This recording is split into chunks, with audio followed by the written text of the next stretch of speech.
どうも、こんにちは。デミコでーす。はい。はい。というわけで、今日は、ね、これだけでやっていこうかどうしようかってちょろっと考えたけど、まあ、とりあえずやっていきましょうか。ね。うん。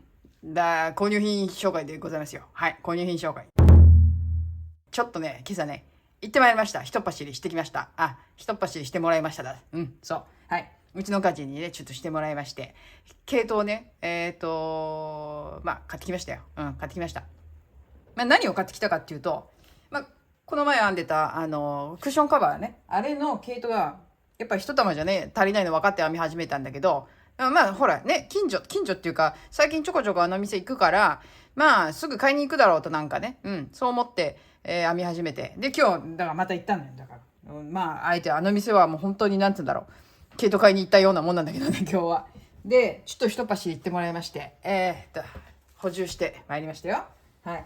これと、これね、これ。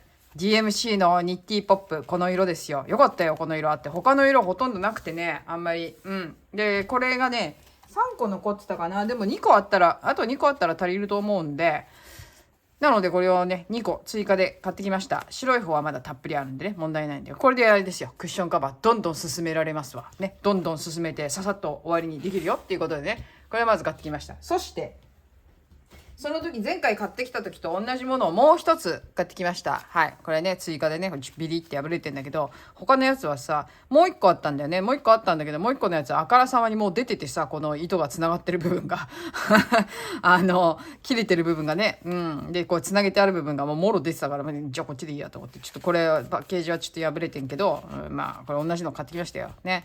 これ一玉じゃなくて、二玉でなんかできるかなと。一玉だけだとね、これはもうだって 100g なんだけど、こっちはね、50g でしょ？ 50g で140でアクリルですわ、100%。ね。で、これ 100g の345で、アクリルとウールが 20%、アクリル 80% のウール 20% の糸なんですけど、糸のサイズ的にはこれとこれは、どうなんだ？一緒ではないか。ね、見た目はなんかそんな変わらない感じだけど、50の倍で140だと280だけど、345あるから、こっちの方がもうちょっと編んでると細い感じなのかな？わかんないけど、でもウールが入ってんからね。うん。だからちょっと若干違うと思うけど、ただ、サイズ的には22の28。こっちも22の28だったと思うんで、まああんま変わんないよね。まあ重さの問題でしょうね。というわけでございますよ。これを買い足してきて、これ2個でなんかできんじゃねえのってちょっと思ってるわけですよ。200g あったらね、345の690、700ぐらいあるわけだから、そんぐらいあったら結構なんかできるじゃないね。そう思ってちょっと買ってきました。ちょっと1個じゃね、やっぱりね、ちょっと考えちゃうんでね、私もね。うん。こんな感じ。そして、はい。さあ、こっからでございますよ。こっからでございます。はい。じゃあちょっとじゃがじゃが出していこうと思うんですけど、これちょっと買ってきた、買い足してきた。これまずちょっとこれこれね、これリコルミ、この前買ったやつと同じ色ですけど、これとこれも同じ色やな。これも同じ色ですわ。はい。でさらにこんな色。はい。同じ色もう一個。もう一個。はい。そして、この前買おうかどうしようか迷って、これも迷ったんだけどね。で、もう一個。これ。これ。これ。2個。これ2個。はい。で、あとは、この色。こう白と白っぽいやつね。このね、白っぽいの。ちょっと、もうちょっとこうずらして。白。はい。もう一個。はい。ちょっと待てよと。何そんなに買ってきてんだって話でしょね。何そんな買ってきてんだって。ね。まあまあまあ。まあまあまあまあ。いや、まだあるんですけど。ね。これこの前買ってきたやつ。この前買ってきたやつもここにあるからね。これ足しちゃうよ。ね。これ同じやつですよ。ね。同じやつをこう買ってきましたよ。ね。これ2個ずつあるんですわ、今全部。ね。2個ずつあんの。これ。これ。この紫。ね、これ、これご紹介した時にね、言ったかと思うんですけど、リコデザインのね、リコルミってことでチラッチャしてるから見づらいやつね。これ、スピン。100% コットンです。コットン糸。で、ほんと見づらいんだ、これ。50g で115メートル、3から4って書いてあるんですけど、もっと細くていい感じするよね。私的には。うん。もっと細くていい感じよ。これだって、私は多分編むとしたら、これ多分、一番太くても4号の針使って編むと思うから、多分これだとね。うん。で、これが番号何番なんだろうね。23番か、これ。多分、そういう番号じゃないのこれって。そうだね。そうだね。はい。23番っていうお色番号なんですけど、で、こちらが、この、なんか、マルチカラーみたいな、いろんな色が入ってるやつで、こちらが19番っていうやつね。で、これが、今回2個買ってきた12番。これ11番。で、この白っぽいのが、1番ですね。やっぱり白とか1番かな。ちょっと番号順に並べようか。11番。これ11番ね。で、これ1番、11番。12番ってどうかなかった？ 12 番。はい。12番。19番の23番とか。こういう感じか。順番的に言うとこういう感じ。なんで2個あんのって話なんですけど、2個あるやつ。これね、2個。ワンセット自分のものです。ワンセット自分のものなんです。これはね。どういう意味？まあいいや。ちょっとこの先出しますよ、また。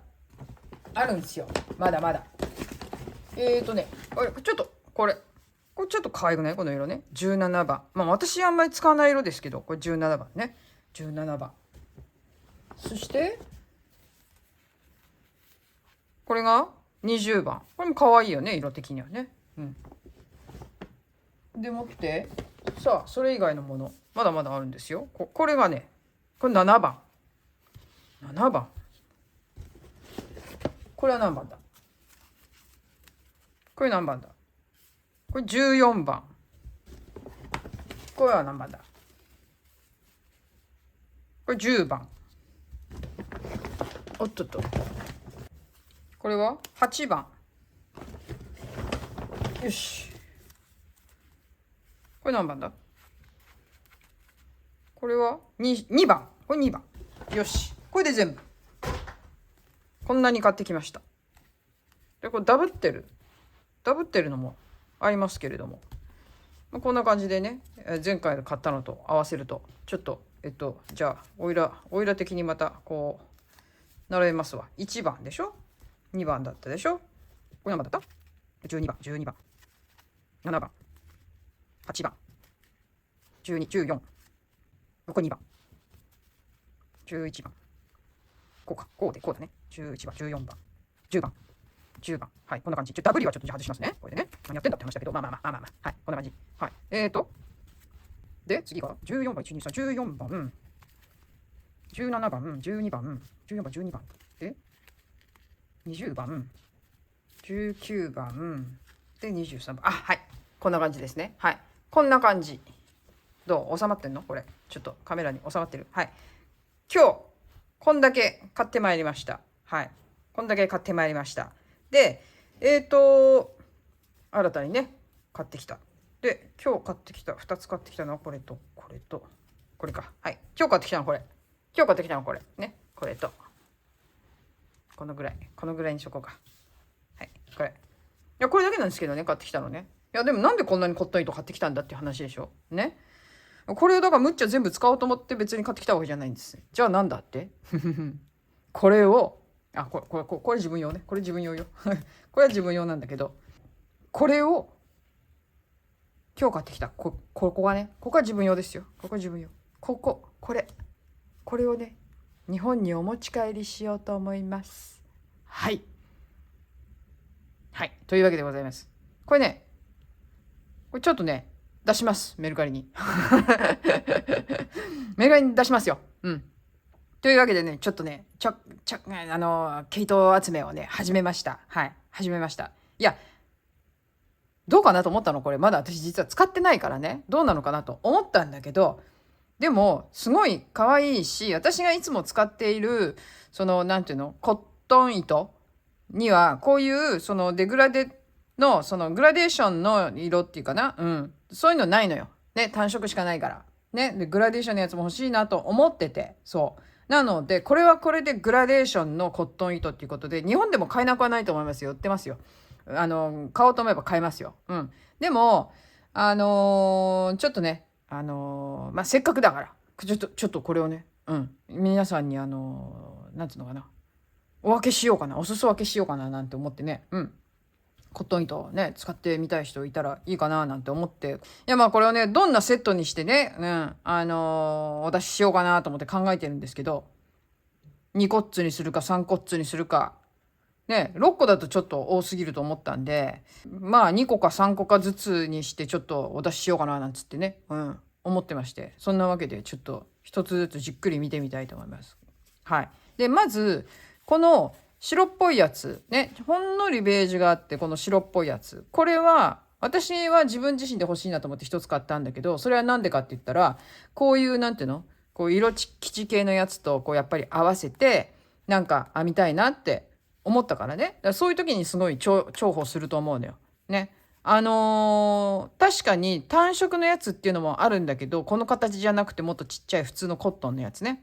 もあるんだけど、まあそういうのはね、まあ見つけようと思えば多分日本でも見つかると思うんですよ。うん。見つけられると思うんで。なので、ただやっぱり一つ、ちょっとこれをね、入れておこうかなと。どっかにね。うん。で、これ黄色。黄色ですよ。基本的には黄色。だからカラーの、そのカラー、なんつうの、同じ系統の色っていうのも、ね、いくつかあって、で、それが黄色のこのグラデーションっていうかね、この黄色、可愛いなと思ってこの黄色もね、すごい綺麗だし。うん。で、そしてこの、モーブって言ったらいいのかしら。微妙な、ちょっとピンクでもない。ピンクはピンクであるんですよ。ピンクはピンクであるんだけど、やっぱりこう、なんつうの、オイラのセレクションっていうことを考えると、ピンクって買わないんですよ。自分で買わない色をさ、買って入れてもしょうがないなと思ったんで、ピンクは抜いて、こういう、なんつったらいいの、このモーブ系のね、こういう色。これ綺麗じゃないこれも。で、これ紫ですよ。紫。私大好き。紫ね。紫。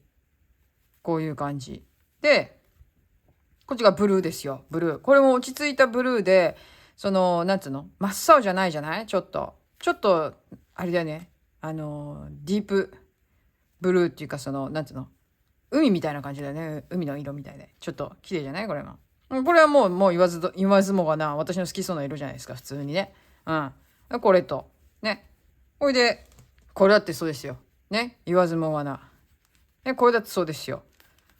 私のいかにも好きそうな色。ね。そして、この茶色。茶色って言ったらいいの茶色ってなんつった肌色じゃねえな。茶色。茶色。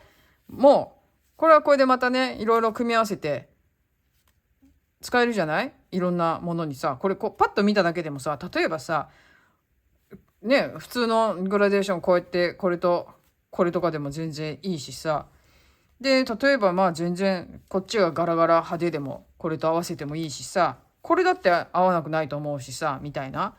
こう合わせやすい色かなーっていろいろ作るのにね。いや別にこれと合わせなくていいんだけども、これ単品で使ったっていいんだけど、どれに合わせてもなんか合いそうだなーなんてね、ちょっと思ったんで、まあちょっとこいつはどうかなって感じだけど。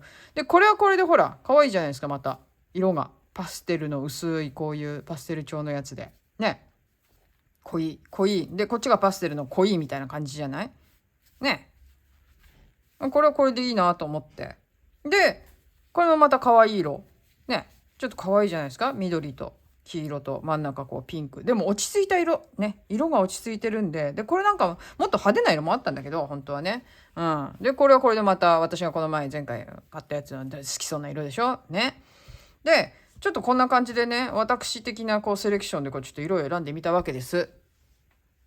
これを、まず、今回は日本にね、持って帰ろうかなと思うものの一つとしてちょっと選んでみました。はい。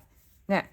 こんな感じでね、ちょっとね、系統をね、今、いろいろサイトも見たりとかして、で、明日は明日で、だからいつものシェイプイエスのコットンの糸をちょっとね、ガソッと買いに行こうと思ってるわけでございますよ。はい。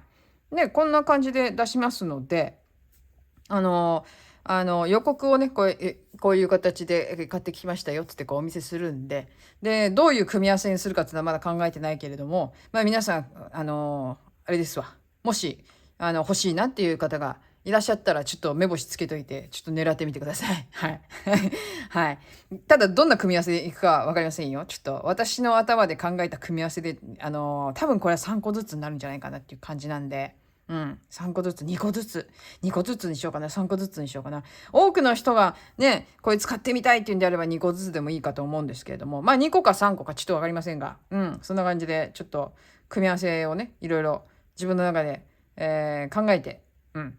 それでやっていこうかな。まあちょっと悩みます。その辺は悩みます。はい。いう感じでございます。はい。というわけで、ね、今日はね、こんな感じでちょっとね、買ってきたものをね、ちょっとお見せしましたけれども、これを、まずは、これじゃなくてね、はい、これはちょっと省いて、こちらをね、ちょっと、皆さん、欲しい方、ちょっと考えてみてくださいね。リコルミ、ね、リコデザインのリコルミっていう 100% コットンのね、コットン糸ですよ。ね、こんな感じで、とりあえず12個、仕入れてまいりました。はい。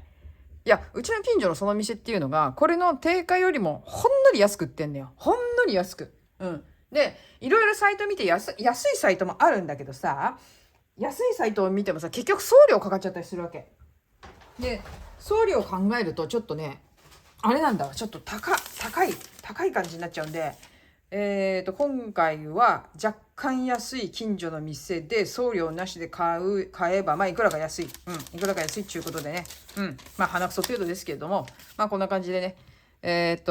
まあ、いろいろサイト見たり、お店の値段見たり、本物っていうかそのフィックスのその定価を見て、にらめっこしながら今ね、毛糸を選んでる途中でございますよ、皆さん。はい。ということでございます。これはもう持ってくの決定でございますから、皆さん、もし欲しい方がいらっしゃったら、ちょっと、狙っといてくださいね。はい。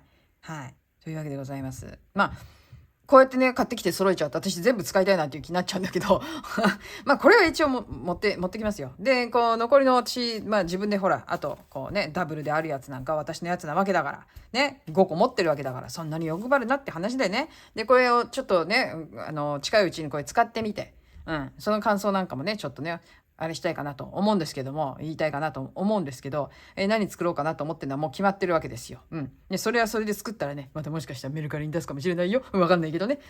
まあ、そんな感じで、ちょっとこれから、またいろいろガサガサ編んでいかなきゃいけないから大変だなと思いつつ、はい。いや、これ見てって欲しくなるね、全部ね。私、特にね、もうこれ買ってきたやつはいいんだけど、自分用にね。この辺ちょっと自分用に買おうかな、今度。やっぱり。ね。ちょっと思ってますよ、これ。でね、これなんかもすごい可愛いなと思うんだよ、自分的にね。あんまり使わない色なんだけど、私的には。でも、なんか可愛いなと思っちゃったの、今日見てて。ちょっと可愛いなと。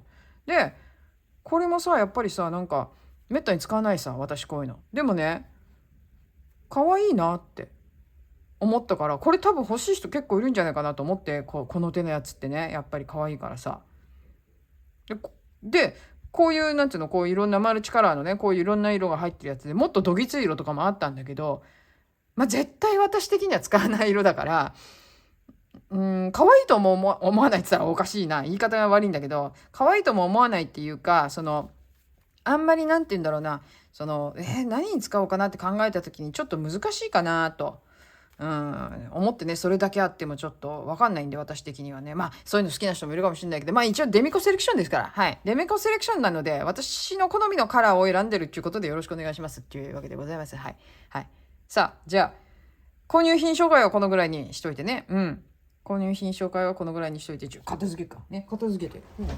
よし。あら、ちょっと。よっ。さあ、片付けて。ちょっと楽しみだわ。ね。自分的にもどんだけ毛糸買うのかわかんないけどさ。ね。ちょっと楽しみだわ。よし。どういう組み合わせにしようかね。はい。で、ちょっとこれ全部しまって。さあ、じゃあ、今日は、せっかくこれ買ってきたんで、これの続きやるか。ね。この続きをちょっとやろうかっていう話ですよ。はい。よし。続き。全然用意してないぞ。ひょっ。はい。こちらですね。はい。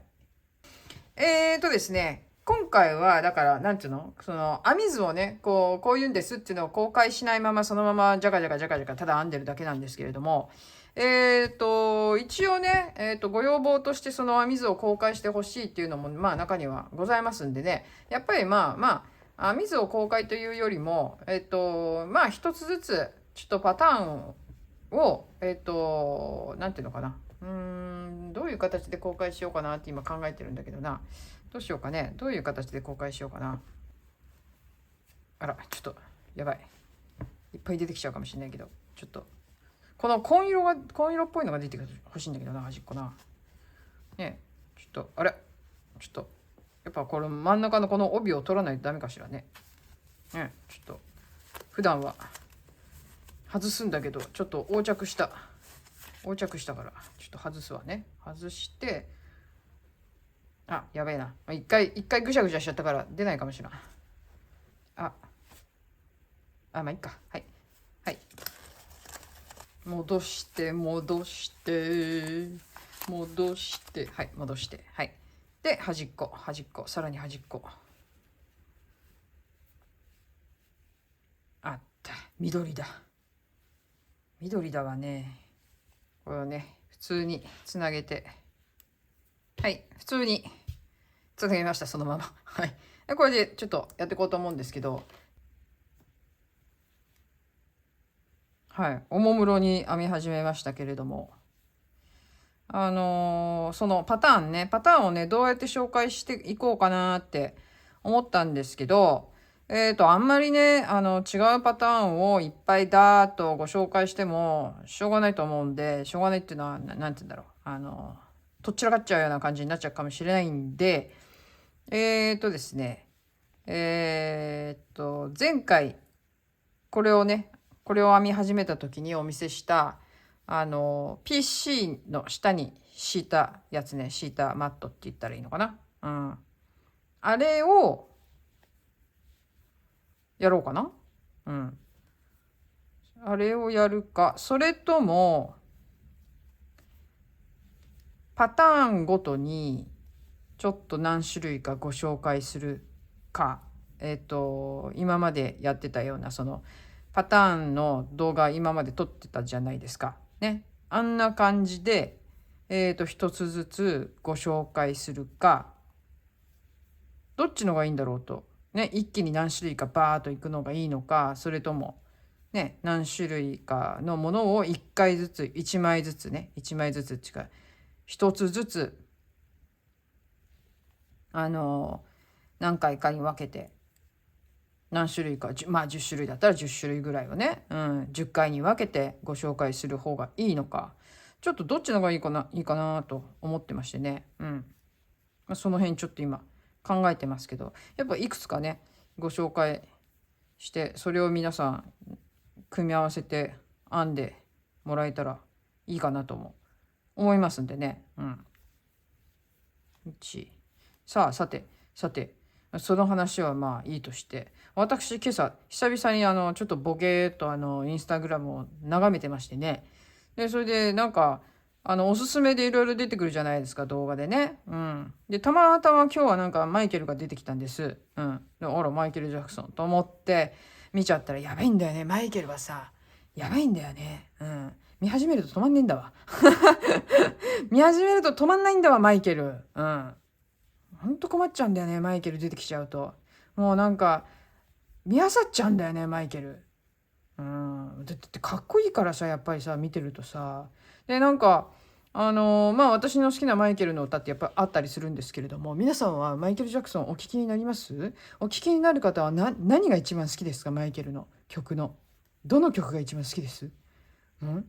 ね、どの曲がみんな一番好きなのかしらと思って。まあ私好きな曲いっぱいあるんですけど、いっぱいあるんですけど、いや何が一番好きなんだろうなと思って、アルバムとして一番好きなのは何だろうな、ねえ、どれも好きなんだけど、いや言ったらまあそうね、どれが一番好きなんだろう。いやヘビロテで一番聴いてたのは何だろうなと思うと、あれだわ、なんだっけ、デンジャラスかな。一番好きなアルバムだとデンジャラスかもしんないな。デンジャラスでも、インビンシーブルも好きだし、でもバットも好きだし、困っちゃうんだよね、そういうこと考え始めちゃうと。どれが一番好きだろう。いやどれが一番好きとも言えないんですけど、みんな好きなんでね、もちろん最初の頃だって好きだし、いやでもそうだな、なんだろいやでも一番好きな曲なんですかみんな。それが聞きたいんで、みんな一番好きな曲って何なんだろうって。私一番好きな曲ね、多分ねダーティーダイアナが一番好きなんですよ、マイケルのね。マイケル・ジャクソンはなんだろう、80年代ってみんなマイケルだった時に、私ほら天の弱だからさ、ふーんってね、みんなマイケル言ってたけどね、言ってるけど、いや他にもいい人はいっぱいいるっつって、あえてマイケルには注目してなかったんですよ、80年代って。あんまりしてなくて。でもさ、やっぱりさ、気にはなるんだけど、でも注目はしてなかったんです、あんまり。もちろんでもアルバム出ればダビングしたりとかして、で友達もなんか CD 持ってたりとかするから、借りたりもするんだけど、でもそんなにね、でもすっごいヘビロテで聞くってことは当時あんまりなかったんですよ、不思議なことに。他のものいっぱい聞いてたし、どっちかっていうと、例えばバッドが出た頃なんつうのは、もう私なんかはもうなんていうの、あれになんつうの、バンドブームの時期だったんで、もうそっちに行ってたわけですよ。で洋楽は聞かないことはないけど、ダンス系のやつを聞くか、もしくはもうなんつうのかな、そのバンドブーム、いわゆるね。でそこら辺ばっか聞いてたんで、マイケルはあんまり注目してなかったわけですよ、当時はね。でそれで集中して聞くこともなく、でもやっぱりこう話題にはなるわけですよね、マイケル・ジャクソンっつうのはやっぱり。でそうするとPV が流れたり、曲が流れたりとかで、なんとなく知ってるわけですよ、やっぱりマイケル・ジャクソンってね。マイケル・ジャクソンね。だからなんだろう、何聴いてもなんつうの、割と知ってる曲って多いっちゅうか、どのアルバム聴いても知ってる曲が必ず入ってるわけでね。でそれでちょこちょこ聴いてたり PV を見たりとかなんとかして、で私ね、それでね、その後にですね、いつだったっけ、忘れちゃったな、いつだか忘れちゃったけど、ある時にですね、あれなんですよ、そのダーティーダイアナの曲を聴いて、でそれはバッドに入ってたんですけれども、聞き直した時に、そのバッドを聞き直した時に、ダーティーダイアナを聴いて鳥肌立っちゃいましてですね、であれって鳥肌立ちましたよっつんで PV を一生懸命探したわけですね。で出てくるわけですよね。で PV 探して出てきまして、見たらですね、むっちゃかっこいいわけですよ。マイケルむっちゃかっこいいわけ。あれで完全にこうなんていうのかな、かっこいいと認めました、私はそこでね。そこで認めまして。だけどそれでもな、私別にファンじゃないしみたいな、そういうのあるんじゃないですか、なんとなく。もともとね、私ね、本当にね、天の弱で、例えばね、ブラッド・ピットがね、人気出た時とかもね、なんでブラビだってブラビだろ、ブラビじゃんみたいな、なんかそういう天の弱的なところがありまして、でですね、あれなんですよ、別にブラピなんか好きじゃないしと思ってたんだけども、なんかブラッド・ピット絵がやっぱりいいんだわなのでしょうがない、ブラッド・ピットはもうしょうがない、もう結構好きっていうので認めましたよ、ある時からね。でブルース・ウィリスも同じでしてね、ブルース・ウィリスなんかちょっとダサいじゃん俳優なんつってさ思ってたんだけどさ、結局ブルース・ウィリス結構好きなんだ私結構その人多くて、天の弱のせいでなんか好きと言えないみたいな、そういうのがあってね。もちろん元々のキャラがそうだからっていうのもあるんだろうけど、私的にね、好きな人に好きって言えないタイプみたいなね、そういうのがあるからね、私もね。だからほいでもって、だからマイケルも、だから別にマイケルなんてずっと思ってたんだけども、でもうだから確実に、でももうマイケル様すいませんでしたっていうことになったのが、やっぱマイケルが亡くなった時ですよ。なんだか知らないけど、ものすごいショックだったわけです。私ファンじゃなかったのになんでっていうのがあったんだけど、いやでもやっぱりでもかっこいいんだよね。でマイケルがさ、いろいろ問題になったじゃないですか。なんか小児性愛うんたらかんたらみたいな話になった時に、絶対ないって私はもう思ってたのね、実は。いや絶対ないって。いやないなのあるわけないってね、なぜかそう思ってたわけですよ。でだからマイケルはただ純粋な人なんですよっていうさ、なぜかそれは思ってたんだよね、不思議なことに。だからあの事件があった時、もう私はだからあの事件でバーッと世界中騒がした時っていうのはもうフランスに来てたんですけど、でうちの家人とね一緒にね、そのニュースっていうかそれを見ててね、いや絶対ないと思うっつって、私力説してましたからね、あれに、うちの家事に向かって、いや絶対ないと思う、マイケル絶対ないと思うっつって、こんなのでっち上げだっつって、力説してましたよ。で彼が亡くなった時にですね、まあ私ね、これはやばいっつって、もうショックを受けまして、だけどね、速攻走るわけです。CD を買いに。はい。CD を買いに。大人買いしました。はい。で、あの時にガーッと全部 CD を買って、ほいでもうしばらくだからもうマイケル・ロスで、そんなにファンじゃなかったはずなのに、なぜかマイケル・ロスに陥り、そして PV をまた漁り、ダーティー・ダイアナを見て震え、そしてあれですよ。もうなんつうんだろう。ヘビロテですわ。多分ね、世界中の多くの人がそういう人たちいたと思うんだよね、多分ね。それほど別にって思ってたのに、ね、別にファンじゃないしと思ってたのに、死んだっていた途端に「なぬ」っつって買いに走るっていう人は多分すごい多くて、だからすごいなんていうの、やっぱり人が亡くなると CD コーナーってわざわざ作るじゃないですか、そういうの。まあこの前の坂本龍一が亡くなった時もね、東京でそういうのあったと思うんですけど、東京っていうか日本でもね、そういうことはあったと思うんですよ。レコードじゃねえやCD 屋行くとね、その坂本龍一のコーナーができてるとかね、そんなのは多分あったと思う。だってデビッド・ボーイが死んだ時もそうだったからね。こっちでもね、デビッド・ボーイが死んだ時もデビッド・ボーイのコーナーできてた。私はそこで買う必要はなかった。だってほとんど持ってるからっていう話で買いに走らなかったけど、マイケル・ジャクソンはだから買ったよね。大人買いしたよね。ほいでもうヘビロテですよ。どれぐらい聞いてたんだろう、私。相当な期間ずっと聞いてましたよ。マイケルばっかり。聞いてて。で、その中でさ、だから、なんていうので、CD 聞くじゃないですか。で、CD 聞くとですね、知ってる曲いっぱいあんのよ、マイケル、やっぱり。不思議なことに。いっぱいあんの。これも知ってる、あれも知ってる。これも知ってるって。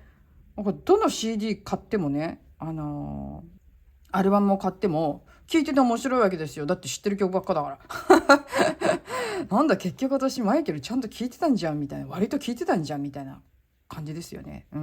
そうで、でもマイケルやっぱかっこいいんで、今朝チラッと見ちゃったら、たまたま来たのがね、見ちゃったらね、もうほんと止まんないんだな、マイケル見始めちゃうと、本当に。あれもこれもって見たくなっちゃってね、あっちからこっちからいろいろ引っ張り出してきて、でマイケルマイケルマイケルってなっちゃう。なんかちょっと私そういうとこあるんでね、一つのもの聞き始めるとずっと聞いちゃうみたいなところあるんで、やばかったですよ。だから今日もね、またね、そんな感じでね、何もしない時間がただ過ぎていくのかと。ね、それじゃ困っちゃうよと思って、無理やりあれですよ、うちの家人に「よし買い物行くぞ」っつって、それで買い物無理やり行った感じですわ今日。じゃないとまた一日マイケル漬けになっちゃうんで。いややばいね、マイケルっつうのは中毒性があるからさ、本当にいやマジっすよ、マジマジ。私はね、だからね、ダーティー・ダイアナが一番好きなんです、多分。その次に好きなのは何だろう、Who is It とかかな。なんだろうな。あとあれもなんだっけ、ほらあれちょっと待ってね、思い出すから、ちょっと待ってね、思い出さないと私の脳みそがどんどんあれだから、思い出せなくなっちゃうから、今なんとか思い出すけど、デンジャラスに入ってるやつ、デンジャラスに入ってるやつ、インザクローゼットかね。インザクローゼットってあれですよ、なんだっけ、ナオミ・キャンベルか、ナオミ・キャンベルとPV ね、撮ってて、 PV って言ったらいいんだろう、ショートフィルムっていうのかな、撮ってて、ちょっとセクシーなやつね。ちょっとセクシーなやつちょっとセクシーなんですけど、ちょっとそれ見るとね、いいなーってちょっとね、いいなーってちょっと思った。ちょっと思った。あの曲も大好きでね。大体でもそこら辺ですよ。私が好きなのってその辺。そう。でもダーティー・ダイアナ一番好きかもしれない。っていうか一番好きだ多分。いやー、むっちゃかっこいいんですわ。むっちゃかっこいいんですわ。まあ今日はだからちょっとマイケルがね、ちょっと頭に入り込んできちゃったんで、今日マイケルのこと喋ってますけど、もっと大事な話しなきゃねって言うんでさ、ちょっとやばい。この前に引き続き、前回に引き続き、日本がやばいの話なんですけれども、ちょっとそこからね、派生してっていうんじゃないんですけれども、ちょっとね、どうなるか、萩生田さん頑張ってっていう話なわけなんですけれどもね。だけど、まあちょっと難しいみたいな話も聞こえてくるし、ちょっと、成長で止められるのかどうか分かりませんけれども、ね、まあ、成長で止められなかったらおそらく総務では無理だろうっていう話なんでね、そしたらそのまま行っちゃうんで、ちょっとどうなっていくんでしょうかっていう話なんですが、その辺の話よりも今回はちょっとそこからずれた話をね、ちょっとしようかと思うんですけど、それにまつわる問題って言いますか。結局それが通ったらどうなるのっていう話ですよね。で、当人たちのその LGBT の人たちっていうのは、まあ本当のところそんなものを通ったって別になんてことないっていうか、なんだろう、多くのマジョリティのLGBT の中のマジョリティですよ。だから LGBT の中のほとんどの人たち、当事者ですね、たちは別にそんなものいらないと。ね、で騒いでるのは活動家たちっていう話なわけですよね、結局。で、例えばこういう理解増進法みたいなさ、理解促進法みたいなさ、ものを通すっていうのはさ、理解されてないから作るっていう話じゃない？基本的な体としてはさ。ね。だって理解されてないから作るんだって、理解されている状況であれば作る必要ないわけよね、言ったら。日本は理解されてないんですか？根本的なことなんですけどっていう話で。活動家たちが一生懸命やってるのは、あれまた公金集中するためでしょ、結局は。ね。ああいうので法律できたら、こういう運動しましょう、ああいう運動しましょうっていう話になって、ね、こういう団体作りましょうみたいな話になって、ね、そこにまたぶら下がってくる人たちがいて、そして、公金集中ですわね。またこれで公金集中スキームができるっていう話でございますよ。ね。でも当人たち、本当の当人たち、普通に暮らしてる人たち、理解されてないと多くの人が思ってるんでしょうかね。なんか団体さんの話聞いてると、別に不自由なく暮らしてるって、静かにしといてっていう話ですよ。で、その LGBT の中でも分裂しちゃってる状況っていうのがあってっていうことじゃないですか、今ね、起こってることって。で、驚くのがさ、やっぱりさ、もう超複雑になってきてるからさ、ね、なんだっけ、歌舞伎町のなんとかっていう店あるらしいじゃないですか。レズビアンのお店ね。そこに外国人のトランスジェンダーの、元男性ですよ。ね、おティンコつけたまんまの、ね、自称女性だっていう、そしてレズビアンだっていう、つまり、ちょっと待ってね。いいですか、整理しますよ。ちょっとね、自分でも分かんなくなっちゃうんで。もともとは男で、私は女だっつってトランスジェンダーっつって女になりました。でもおティンティンはついたままです。で、私の恋愛対象は女性ですっていう人ですよね。だからね。そういう人がお店に入ってきたと。レズビアン、だからって言って。でもおティンティンついてるんですよ。でもお店の方は断ったと。ここはレズビアンだからっつって。トランスジェンダーでもないわけでね。レズビアンのお店だからって言うんで。で、レズビアンっていうのはさ、女の人として生まれて女の体を持った人が、女の心を持って女の体で生活している女性を好きになるわけでしょ。トランスジェンダーの人は、どんなに私はトランスジェンダーで女性になりました。で、レズビアンなんです。女性が好きなんです。恋愛対象なんですって言っても、おティンティンついたまんまの場合、私ここが一番疑問なの。おティンティンついた場合ね、おティンティンついてる場合、その人がレズビアンだって言って、女の人をね、対象にして、おソックスをするとき、おティンティン使うんすか？そこ疑問なんですよ。レズビアンは、おティンティンいらないんじゃないですかね。本物のね。偽物のは使うかもしれませんよ、それは。偽物のは使うかもしれませんけど、本物のおティンティンは欲しくないんじゃないですかね。どうなんでしょうか。ちょっとよくわからないんですよ、そこが。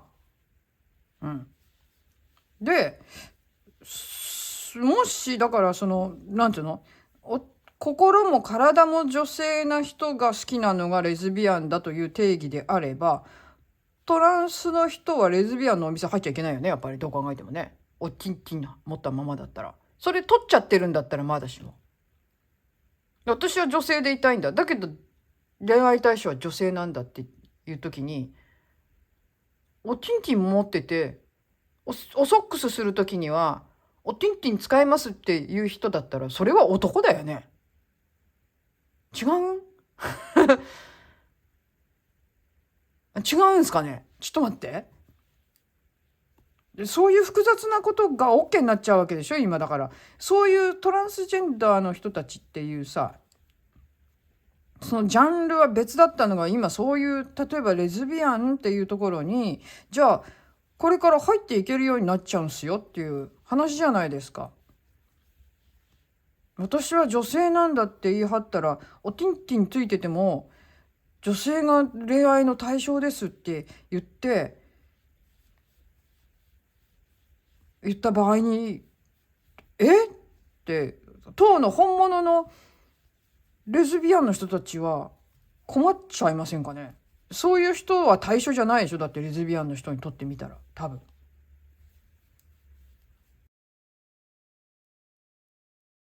いや、いますよ。女性から例えばトランスで男性になりました。その人は心は男性だから、その人の恋愛対象は女性はわかるじゃないですか。だって。ね、そうだよね。女性だったのが男性になりました。心は男性です。なので恋愛対象も女性です。自分男性だからね。私男性でした。でも女性なので女性になります。でもおティンティンは切りません。ちょめちょめするときはおティンティン使います。それ男やん。普通に。違ううん。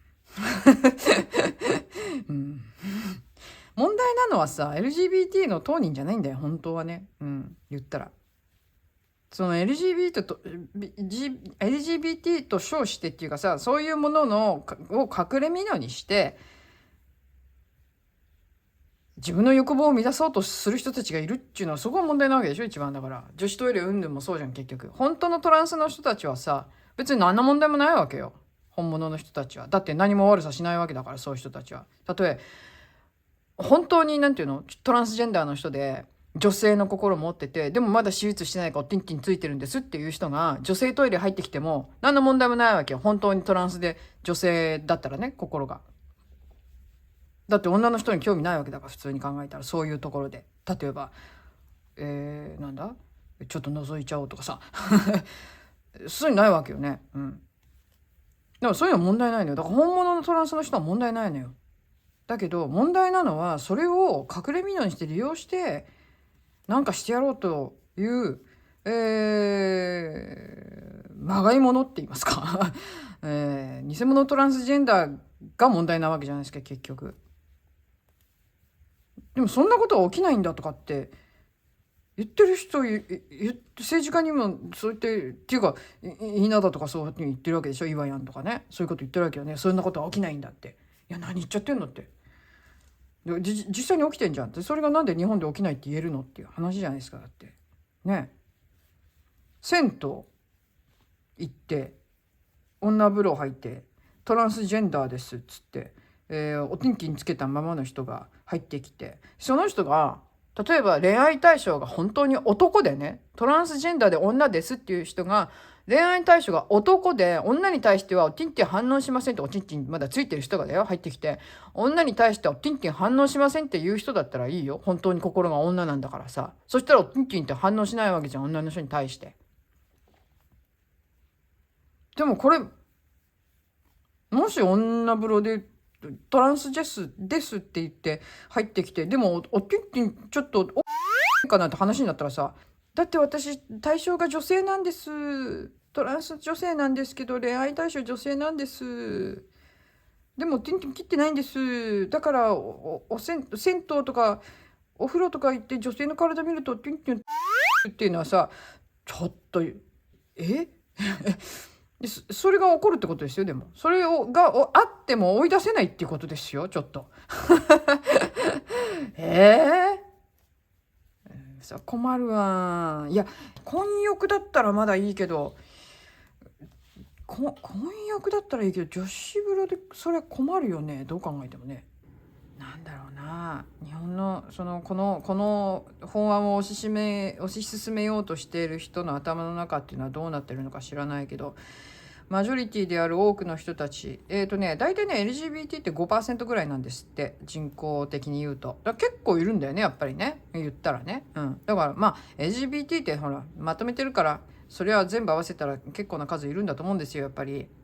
だから L でしょ、レズビアンでしょ、 LG だからゲイでしょ、 B でバイセクシュアルでしょ、で T でトランスでしょ、でクイエってね、これも入れたらまあ 5% ぐらいいるって言ってもまあ驚かないわね。驚くような数字じゃないわね。特に私らなんかはこっちフランスにいるとそんなもんかいっていうぐらいなんですけど、結構いますからね、やっぱりね。なのででもそのぐらいいるらしいんですよ、どっかにはまる人っていうのがやっぱりね、言ったら。なので、別に驚く数字ではないと思うんですよ。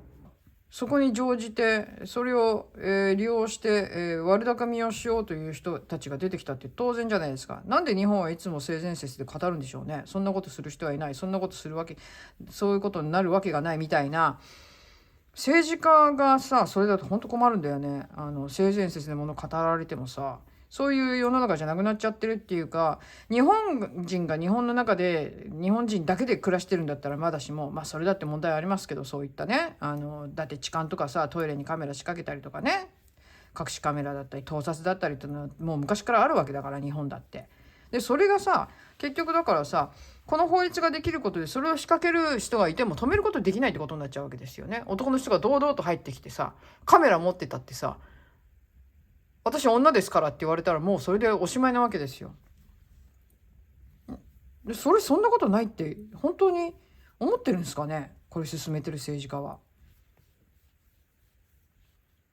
ちょっとわからない。そしてまあ日本人だけで住んでてね、で日本の中でまあお互いをね、リスペクトしつつ生きてる世の中でですよね、性善説でみんな基本的には生きてる人が多いわけですから、日本人はね、その中で生きてて生活してて。でもそこにさ、じゃあ外国人が、トランスの外国人がやってきたら、結局だから新宿のお店だって入ってきたそのトランスの人って外国人ですからね、日本人じゃなくて外国人の人ですからね。でそれでお店はまあなんつうの、その断ったことで、謝罪をせざるを得ない状況に陥ったわけですよ。ね、でそれ外国人がさ日本にやってきてさ、日本は性善説でやってるからそんな人はいないと思っててもさ、外国人は違うわけですよ。こういう権利があるんだったらいけちゃうだろうっていう話で、それ利用してくる人なんていっぱいいるわけですよね。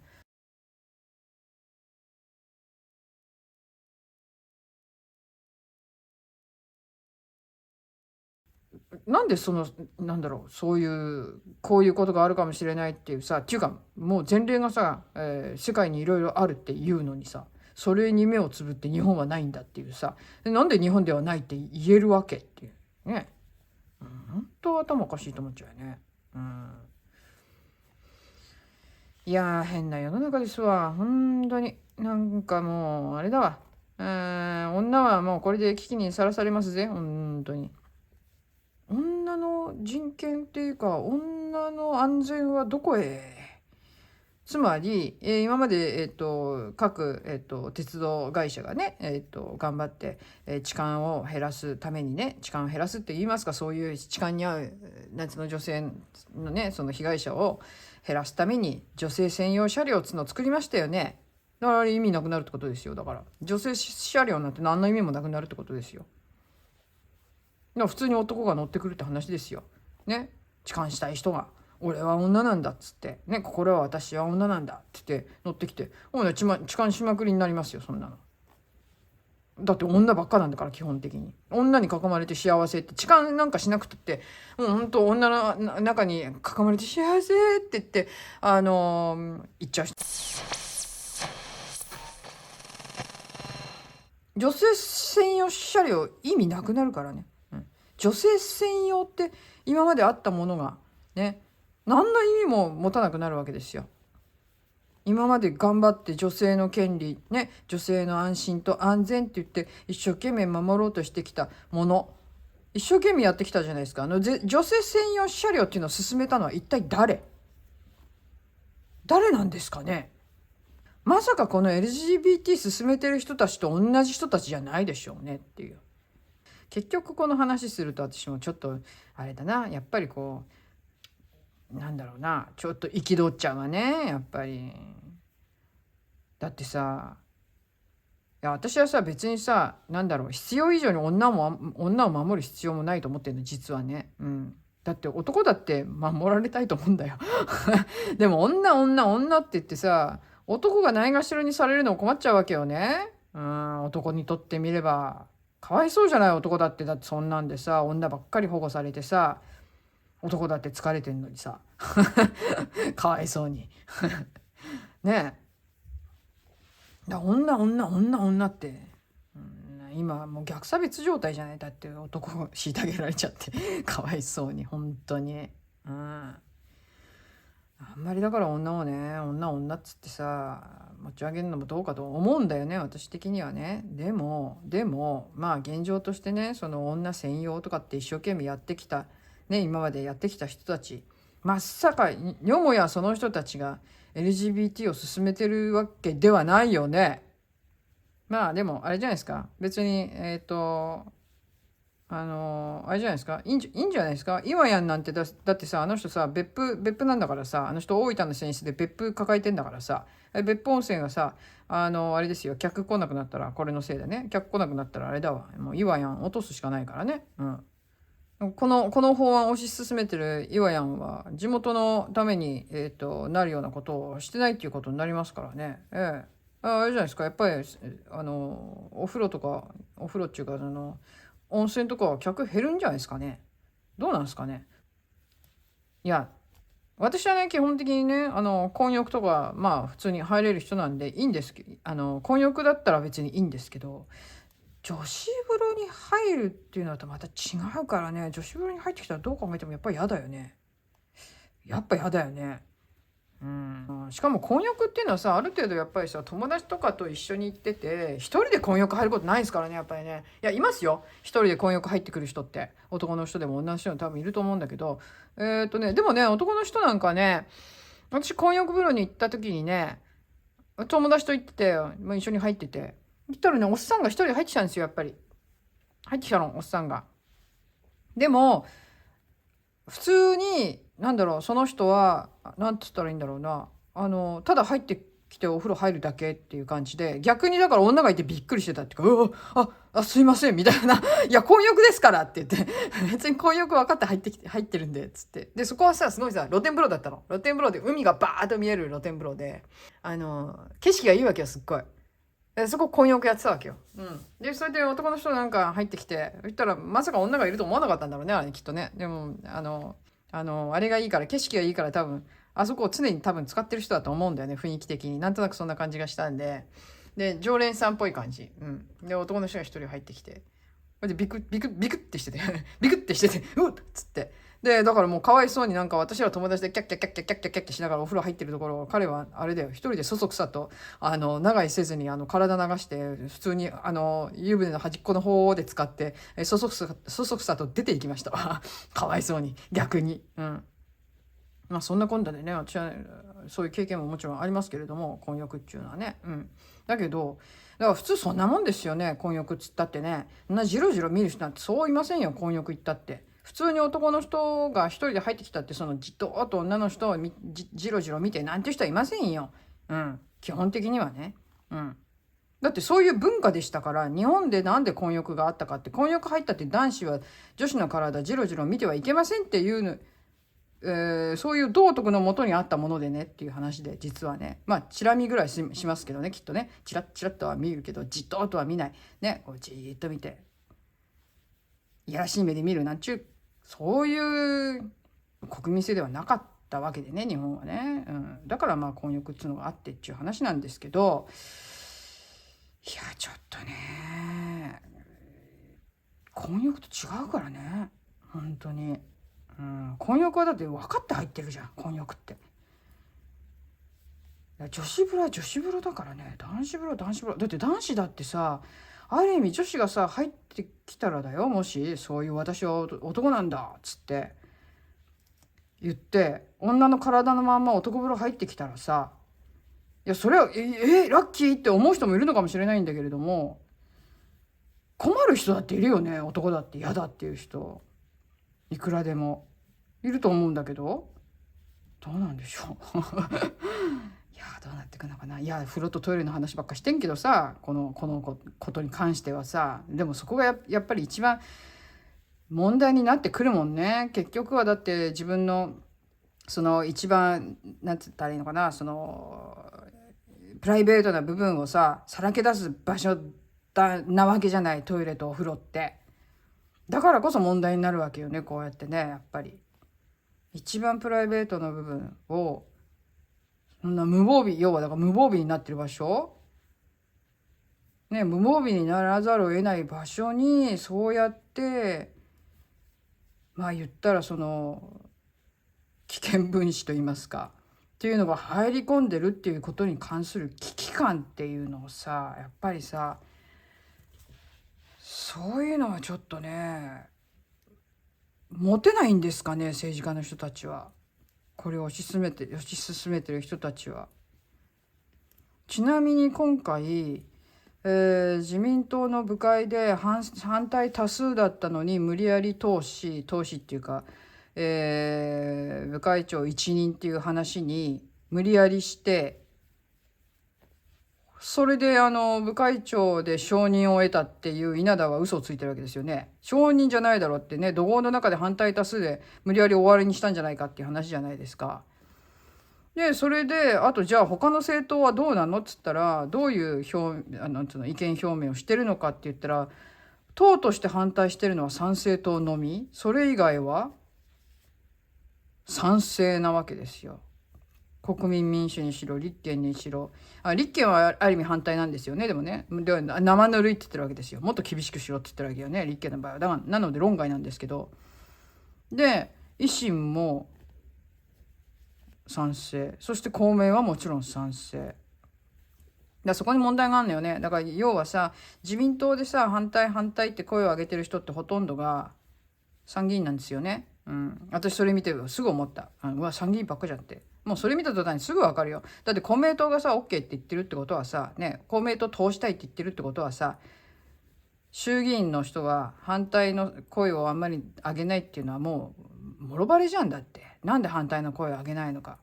だって反対の声を上げちゃったら、公明党が賛成してるものをね、賛成っていうか進めたいものをね反対だって声上げちゃったら選挙がって話でしょ。だって結局それなのよ。だから本当は反対なんですけどって反対の声を上げないっていう、そういう人がどれぐらいいるのかって話だよね。だからね。で参議院は関係ないじゃないですか。だって参議院は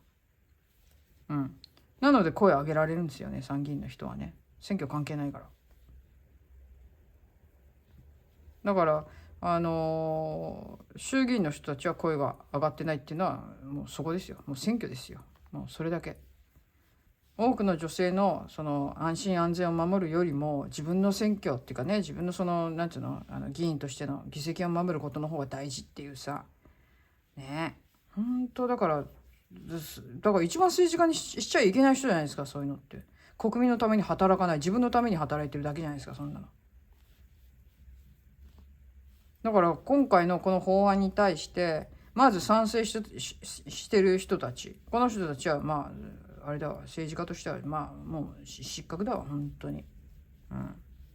だって国民の生命と安全を守れない人たちっていうのがもうこれで露呈してるわけじゃない。だってだから岸田は辞めさせないといけないんですよ、どう考えてもね。ダメだわ、あんな引きずり下ろさないと。マジ次の選挙ほんとボロ負けしたらいいと思うわ。本当に。だからといって立憲とかいらんないけどね。立憲維新絶対ダメだと思ってるんで私。私の中ではね。国民民主はね、あれはまたあれなんだよ。玉金がさ、ほらフラフラしてんからね。だからもうなんて言ったらいいんだろうな。まあもちろん政権は任せられる政党だとは思ってないんで、そういう意味では論外なんですけどね。だからほんともうダメ。社民まだいたのって話なんでまだいたのって話だよね。マジでほんと令和ってなんですか。どうでもいいどうでもいいんで。なので、なんでこんなことになっちゃったの？やっぱり安倍さんだ。安倍さんがいないって言ったらダメなんだな。どんだけ影響力があったかってことですよね。本当に。っていうことはですね、やっぱりね、安倍さんのね、7月8日の件、やっぱりね、真相究明を諦めちゃいけないと思いますよ。どんなにね、陰謀論と言われようがね、おかしいことはおかしいんで。どう考えてもおかしいんで。なので、いろいろ追求してくれる人たちがいてますんでね。その人たちにね、ちょっとね、頑張ってほしいなと私は思ってますよ。本当に。いやあとはあれだな、高市さんだな。高市さんにやっぱりトップになってもらわないと。いやでもね、これね、アメリカのその選挙ね、今度2024年にまた大統領選ありますけど、アメリカの方、これまた注目ですよ。これでまた民主党、難しいんだよね。だからね、選挙がさ、またさ、ぐっちゃぐちゃじゃないですかって、まともな選挙できてないじゃないですか、アメリカも。で、そうなるとさ、じゃあ、共和党が奪還できるのかと、大統領のポストをね。トランプさんがもちろん出てくるんですけれども、でトランプさんが奪還できるか。で、これトランプさんに変わったらまた日本も変わりますよ。変わざるを得ないと思いますね。今、民主党だから、アメリカのトップが民主党だからっていうか、もうバイデンだからっていう話なんですけど、だからこんなことになってるんだよね、ある意味ね。オバマの時もひどかったけど、ほんとろくなことないよね、民主党だと。アメリカのあれが議会っていうかトップがどうしても連動しちゃうんでね、そういうところね。だから次またトランプさんに奪還してもらったら変わると思いますけどね。本当にこういう意味でね、本当にね、外圧によってしか変われないっていうのは本当きついんですけど、でもそこしか今望みないのかなっていう感じですよね。日本が今の状況からこう脱却していくっていうのは本当に情けない限りと言いますかね。なんかちょっと間違ってないか。大丈夫か大丈夫だね、まだね。いやまた長々と喋っちゃったな、なんだかんだでな。まあいいや。はい、というわけで、じゃあちょっと今日はここまで編んできましたけれども、なんだかんだでね、いろいろ喋って、この先ちょっと日本はどうなっていくのか本当に、不安でございますなんて、もうだいぶ前からそんなことばっかり言ってるような気もしないでもないんだけれども、いやどうなってくのかな、心配でございます。はい、というわけで、はい、一周とか回ってきましたよ。何段か編みましたね。何段か編みましたけど、どんどんこう編み上がってまいります。でこれもひたすら編んで、もう近いうちにこれ編み上がると思うんですけど、次、そしたらこちらのね、これを使ってこれをやるか、それとも一個ずつやるか、ちょっと皆さんご意見お聞かせください。はい、これをバーンと1枚バーンとやるか、一個ずつパターンとしてやるかね、ちょっとご意見募集させていただきたいと思います。というわけで、じゃあ今日もここまでご覧いただきましてどうもありがとうございました。次回また次の動画ですぐにお会いしましょうということで、ではさよなら。